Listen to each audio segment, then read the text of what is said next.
बिस्मिल्लाहिर्रहमानिर्रहीम। अस्सलाम वालेकुम। शुमाल एच न्यूज़ के साथ मैं हूँ ईशा रानी। आपको एक अहम खबर से आगाह करते चलें। आखिरकार नवाज शरीफ अपना इलाज करवा वतन वापस आ गए। पाकिस्तान की तारीख में एक अनोखा वाकया हो गया। 10 साल की सजा पाने वाला मुजरम करोड़ों रुपए लगाकर आज और अब चार्टर तैयारा बुक करके आए हैं और जलसे में ज़राए के मुताबिक करोड़ों रुपए लगाकर अपना इस्तकबाल करवा रहे हैं।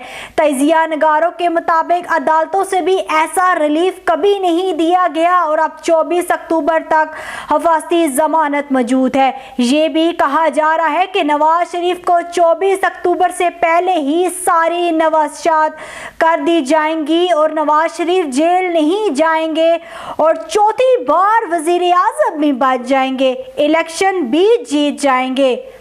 नवाज शरीफ का इस्लामाबाद रुकने की वजह सामने आ गई। मुकदमात में हिफाजती जमानत के कागजात पर इस्लामाबाद एयरपोर्ट पर दस्तखत लिए जाएंगे। आखिरकार नवाज शरीफ अपना इलाज करवाकर 10 साल बाद वतन वापस आ गए।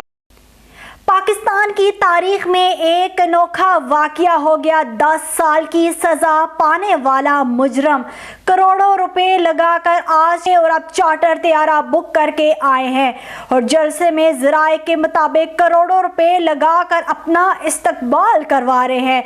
तजिया नगारों के मुताबिक अदालतों से भी ऐसा रिलीफ कभी नहीं दिया गया और अब 24 अक्टूबर तक हिफाजती जमानत मौजूद है। ये भी कहा जा रहा है कि नवाज शरीफ को 24 अक्टूबर से पहले ही सारी नवाज़शात कर दी जाएंगी और नवाज शरीफ जेल नहीं जाएंगे और चौथी बार वजीर आज़म भी बच जाएंगे, इलेक्शन भी जीत जाएंगे।